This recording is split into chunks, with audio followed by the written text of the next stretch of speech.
going to be looking at the Big Ideas Math online platform for grades 6 through 8. When you go to bigideasmath.com, you're going to see the login screen. If you haven't set up your account yet, you'll want to select New to Big Ideas Math and enter the access code that was provided and go through the account creation process.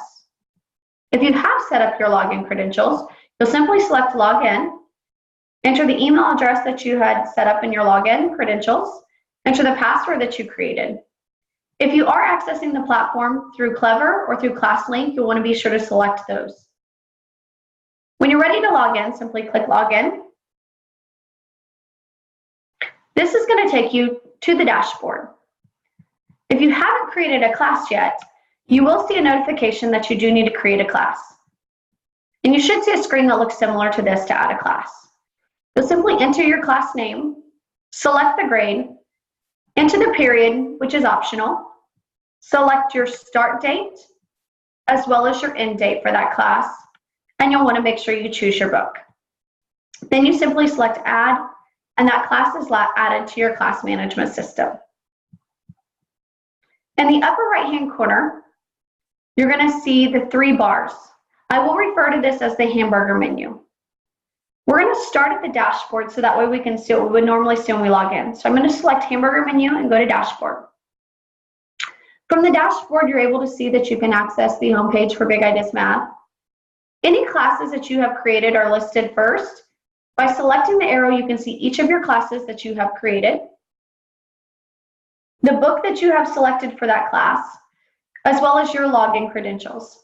By selecting the arrow, you're able to access your account settings as well as log out from the platform. You have all your featured components highlighted here. These are quick links to the most commonly used tools, resources, and program features. If you have assignments that are in progress, they will be listed here. And then you have your chapter resources that are listed and divided here. It is currently set to chapter 1. I can navigate through my chapters by selecting the arrow and navigating through the chapters. I have resources for planning, teaching, and assessment. My learning targets and success criteria are identified here, as well as any media. Once we start clicking through the platform, things that I've recently visited will be listed here. We're going to get started by going to the hamburger menu. And we're going to start with the left-hand column. The first resource we are going to be looking at is the Dynamic Classroom. Dynamic Classroom is your teacher presentation tool. So this is a resource you'll use to display lessons in class as you're presenting them to your students. By selecting Dynamic Classroom, I'm able to see the chapters listed on the left. And as I select a chapter, I'm able to then see the resources that are available for that chapter. Notice at the beginning it's divided by preparing for the chapter. I have my chapter overview, my suggested pacing for the chapter, my learning targets and success criteria, as well as my progressions. So I'm currently teaching 7th grade. This is what I'll be teaching during this chapter. And here are the prerequisite skills that students should be bringing into this chapter with them from grade 6. I can also see where they're going to be taking those skills further as they move on into grade 8. Each chapter starts with a STEAM video, which is a 3 to 5 minute video to really kind of hook and grab students, showing them the use of the mathematics that they're getting ready to learn applied in a real world setting. I have a performance task that I can utilize, as well as resources for getting ready with chapter exploration and vocabulary. When I'm ready to teach a section, I simply select that section. I have preparing for the lesson. I have the warm-up. If I'm assigning the warm-up and students are utilizing one-to-one devices, I can have it read to them. I also have the formative check feature, which I can select, and it would list each of my students that are rostered in this class with a green check if they got it correct, a red X if it is incorrect, and then a gray dashed line listed here showing that they have not completed it yet. An important tool or feature to utilize when having students on one-to-one devices is the Flip To feature found by this arrow at the top. When you select that, you see each of your students' names listed. You can individually select students, or you can send this to all your students. But once you've identified who you want to send it to, you simply select Done, and it lets you know that your Flip2 link has been sent. When students are on one-to-one devices, they see a box that pops up that says your teacher has sent you a Flip2 link. They click that box, and at which point it takes them to the exact part of the lesson that you're displaying, and everyone is then on the same page and ready to begin. As you're moving through your lesson, you simply click the arrow, and notice my blue bar moves to the next part, which is the exploration. Here again, I have that formative check that I'm able to see, but I also have additional resources. Those additional resources include Desmos and can vary by chapter and by section. Here are the key ideas for the lesson, as well as my lesson example. I can play the lesson example as a video. I can access additional resources, which also include an additional tutorial example and an extra example. Or I can do this particular example as a click-through example. At which point I can select that and I can click through and we can discuss that example step by step in the class. So again, I have two options to display this, either through the video format or the click-through example format. As I move on, I have the try it, in which students are able to practice that example. I have the next example for the chapter and the try it, a self-assessment,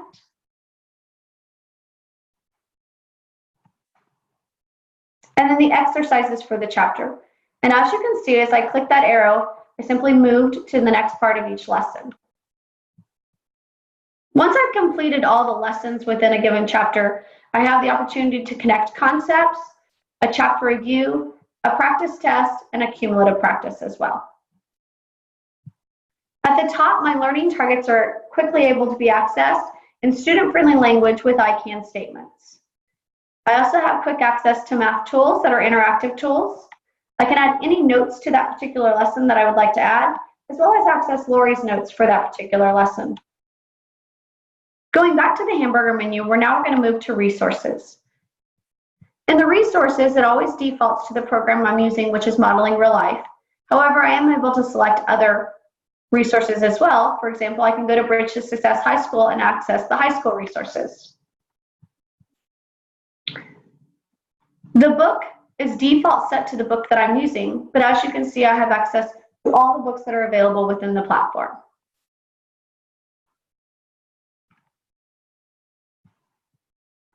As I'm working within a chapter or looking for resources for a particular chapter, I simply select the chapter that I'm looking for and the section that I'm working within.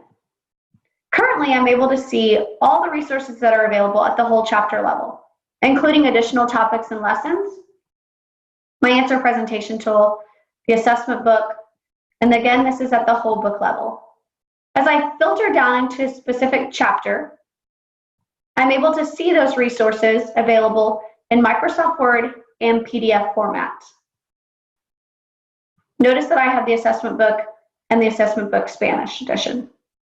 I have resources for differentiating the lesson, the family letter, graphic organizers. One of my personal favorites is the lesson plans, which I have available in Word and PDF. I use this one pretty often, so I'm going to select the heart next to it. And notice it then moves that up to the top of my list. So when I access this in the future, this will be at the top of my list, and I have quick access to it. My resources by chapter can also be found here in Microsoft Word and PDF format as well. And then I have access to the student editions as well as the teaching edition of the book. As I go into a specific section, I'm able to see the resources that are available just for that section. So I have the answer presentation tool, as well as digital examples, explorations, some lesson example PowerPoints, and then lesson plans, as well as lesson tutorials that I have available. Again, I can access these for every single program or book that's found within the program.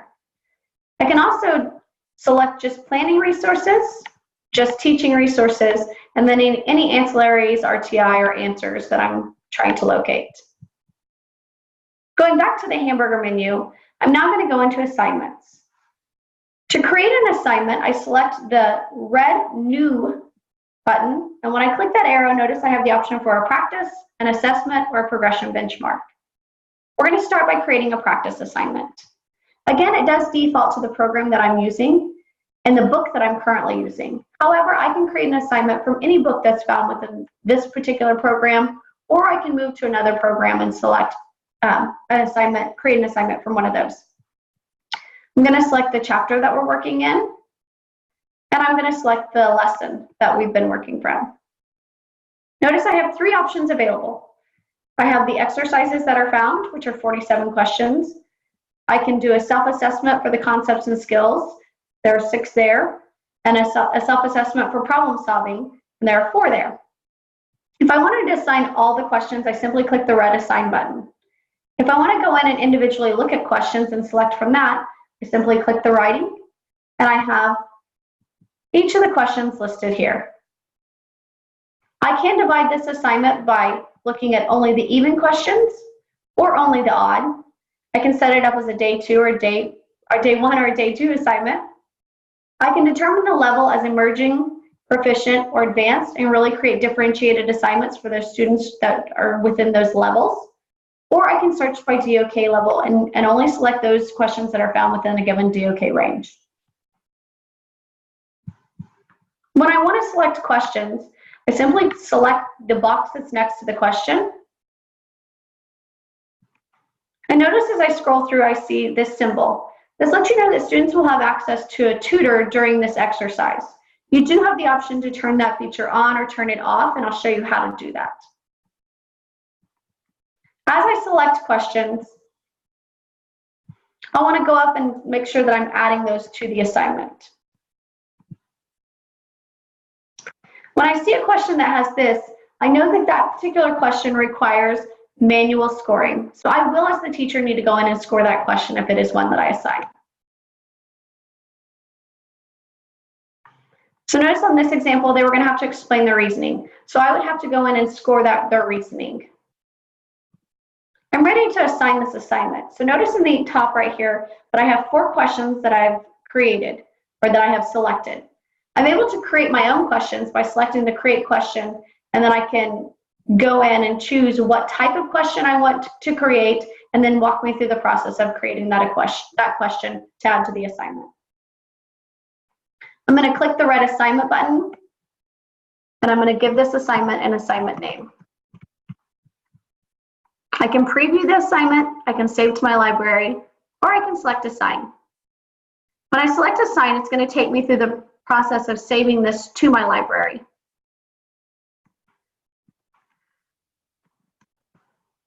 I want to give it a tag so that next year when I'm ready to go in and assign this to my new students, I'm able to quickly access it and quickly assign it to that new group of students. All of my students are listed here, and I can select individual students, or I can assign that to all the students in the class. Notice that it's showing 1 class and 43 students.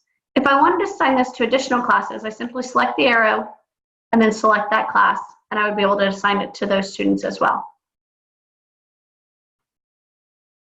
I can adjust the start time as well as the end time. I can give students the option for help. So it'll give them appropriate resources that they need if they're struggling with that particular question. Once that's selected, I now have the option to assign the live tutor for those questions I selected that have live tutor. So this allows them to access the online chat tutor for those selected problems. The live tutors are only available in the evening hours from 4 p.m. to 11 p.m. Eastern Standard Time. I have a check answer limit, which means that I can give I can give students some limits on the number of times that they can actually check their answer per each question. So I can assign that as 0 or anywhere through 5, or make it unlimited if I want. I'm going to choose 2 attempts. I can provide access to a calculator. And then I can also enable Desmos. It's always default set to disabled, but I have the option to choose to enable that for students. Release for review is default set to on submission. However, I can choose by teacher. What that means is it allows students to see immediate feedback when it's set to on submission. So they immediately see their grade, as well as they're able to see how they answered each question and the ones they got correct or incorrect. My teacher withholds that. So the assignment is only for student review when the teacher releases it to be reviewed by the student. Your assignment name is listed here, and you're able to add an assignment message. When you're ready to assign, you simply click Assign, and you have a notification that your assignment's been created. You can select OK. You can go to your assignments and see what assignments you have, or you can share it to your Google Classroom. When I go to assignments, these are the assignments that I have assigned currently. When I go back to my assignments, I'm able to see any upcoming assignments that I have created, my in-progress assignments, as well as overdue assignments. For overdue assignments, I'm able to see, or in progress, I'm able to see the average score once students start completing that assignment, as well as how many students have submitted. When I select that particular assignment, I get a quick performance report, and I can see any students that had struggle or difficulty with this assignment, if they've completed the assignment, their score on the assignment, as well as how much time they spent. I have a full item analysis, and I can see who got it correct and who missed a particular question. If I need to resend the assignment to a student, I simply select the box next to the student's name, and I can select the Actions feature and resend that assignment. If I have an assignment that was to be completed in class and I had students that were absent, I can lock that assignment so that they can complete it when they return back to class. I will need to make sure I go in and unlock that assignment. If I have an assignment that I'm ready to be collected, so the students no longer have access to it on their dashboard, I want to make sure that I select those students or all students and select the collect. That assignment will then move into my collected assignments folder. If I need to edit the assignment, I have the option to do that here, as well as preview the assignment. And if I want to share this assignment with a colleague, I'm able to share that assignment. I'm currently looking at the performance report, but I can look at this report based on the skill that was being assessed through this assignment. And I know each skill listed, my average score, the questions that address that particular skill, how many students scored within the 76 to 100% range, as well as the 51 to 75% range, and then at or below 50%. By selecting the box with the number in it, I'm able to see a list of those students that struggled with that assignment. I can look at this by standard, as well as the breakdown by question. Notice in the question feature, I'm able to display the video for remediation purposes. Now we're going to look at creating an assessment within the platform. I'm going to select New. I'm going to go to Assessment. And again, I have the ability to choose the program as well as the book. So I can, again, assign assessments from different books that are found within the program. Now I have the ability to search by activity or by standards. I simply select the chapter that I'm wanting to assign from. And here are all the resources that I have available to assign from grade 7, chapter 1. Notice there's a prerequisite skills practice. I have a pre-course test available. And in the last chapter, I have a post-course test that is available. I have a couple of chapter quizzes, as well as a practice test and a chapter test. I'm going to click Assign. Again, I can still go in and cherry pick, but for the purposes of this demo, I am just going to select Assign. I'll select the students. And the important features I want to identify here, you have the option to randomize. So it recalculates the values of each question so that students are not given the exact same assessment. I also have the option to scramble, and scramble rearranges the questions so that students are not given the same assessment as well. So my question 3 might be my neighbor's question number 5. I also have the option to provide access to the calculator, as well as providing access to Desmos. Again, I have the choice for release for review by on submission or by teacher. Any of these features can be used in combination with one another or as a single resource. I see my assignment name listed. I have an assignment message. Simply click Assign. And again, it's letting me know that I did get that assignment created successfully.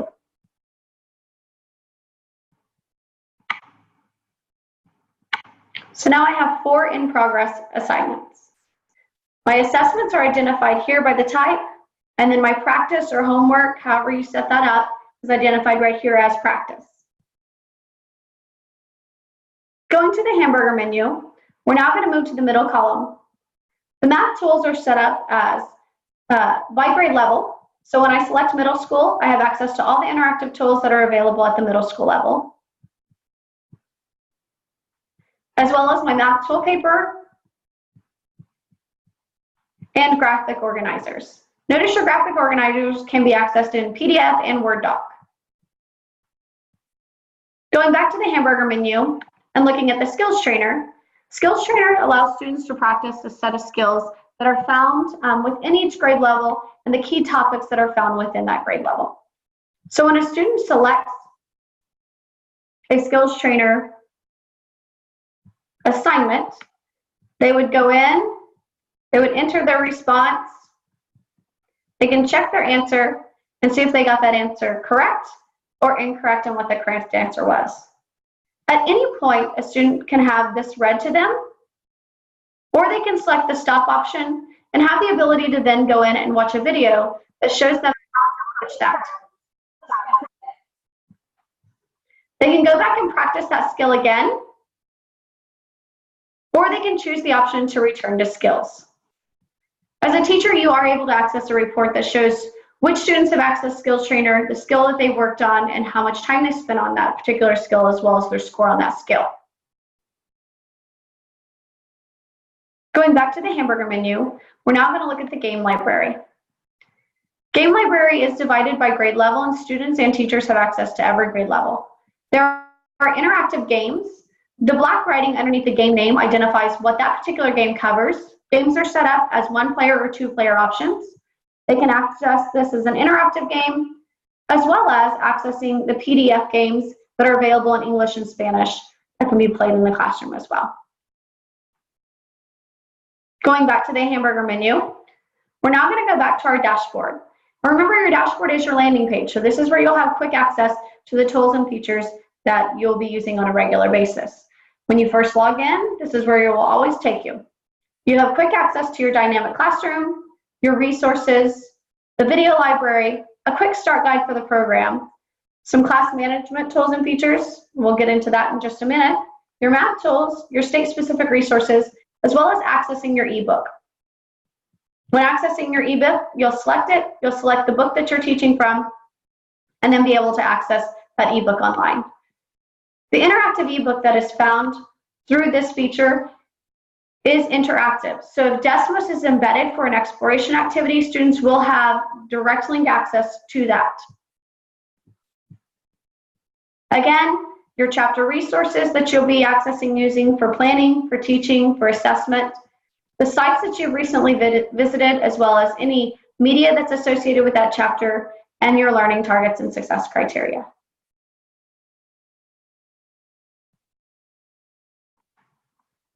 The answer presentation tool is a resource that many teachers use and access on a pretty regular basis.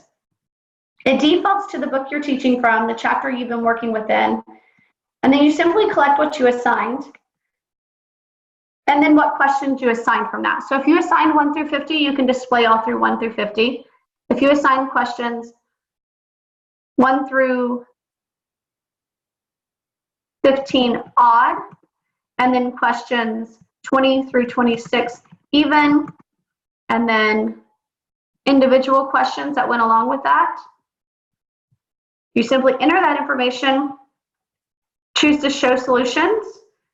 You can choose a single column format or a 2-column format. And then all the answers are displayed. If a student has a question about a particular answer, you can simply click that question and you have the stepped out solution right there to display in class to review assignments that have previously been assigned or go over particular questions. Going back to the hamburger menu, we're going to look at the reports that you have available. You can pull a performance report for a particular student. You set the range that you would like the report to display.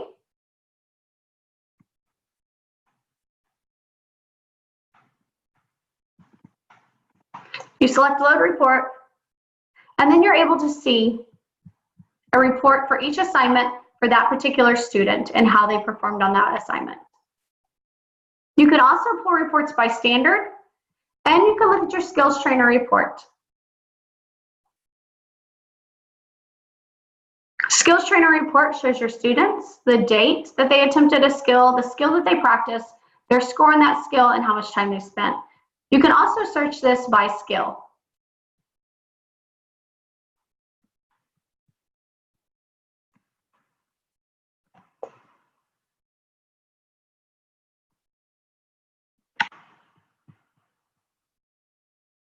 We're now going to go into class management. For class management, you should see the classes that you've created listed. To look at the specifics of a given class, we're going to select that class by clicking the name of the class. You should see your name listed as the primary teacher. If you co-teach the class with any other teachers, you can add them here. You should have the book that you're teaching from listed here, the grade that you're teaching, and the period. At any time that you need to change this information, you simply click the gray box above, make the changes that you need to make, and then you'll want to make sure you select Save Changes. If you need to adjust the dates for your class, you can simply select the gray box and adjust the date range. The important feature here is if you're not rostering through Clever or utilizing ClassLink, you want to make sure that you're paying attention to the access code that's provided. If students are self-rostering in your class, the access code is what will give them access to roster in your class. So for this particular class, I would have this access code. That is what I would provide my students. They would go to bigideasmath.com, select New to Big Ideas Math, and enter that access code, just as you did previously. Make sure that you're giving them the access code for the class you're wanting them to roster into. So if you have multiple sections, you'll want to make sure you get the class code for each section and make sure that's provided to the students that the section that they need to roster into. You can also add students manually by selecting the option to add students. You would enter the student's student ID number. You would select add. You would enter the student's first name, student's last name, their grade level, and the parent or guardian email is optional. If a student does request a password reset, it would be sent to that parent or guardian email. However, if your students do have school email access, you are able to input that as well. Once your student is rostered in your class, you see their names listed along with their username. If you manually add them through the Add Students feature, it will assign them a temporary password. They'll need that temporary password the first time they log into the platform, at which point they'll be prompted to reset their password. Any classes that you have completed and are archived will be listed here. To archive a class, you simply choose the File button, which will archive that class. Or if you want to delete a class that you created, you can simply select the trash can to delete the class. Upcoming classes are those classes that are set with dates that are prior to the date that you're currently looking at the platform. So any of your upcoming classes, or if you're not seeing the class you just set up listed as active, it's sitting here in upcoming. Your student roster is there, as well as any password requests. We're going to go back to the hamburger menu now, and we're going to look at the help tools and features that you have access to. If at any point you need to contact us, you can simply choose the Contact Us option in the upper right-hand corner. Through the Help Center, you're able to access an FAQ page, getting started resources, how to utilize the resources within the platform, as well as creating assignments, accessing your reports, and any technical support. We encourage everyone to subscribe to the blog. This will give you information as far as when the platform might be down for enhancements that are going to be taking place, or if we have any particular issues that we're currently experiencing. Thank you for taking the time to review the Big Ideas Math online platform for grades 6 through 8.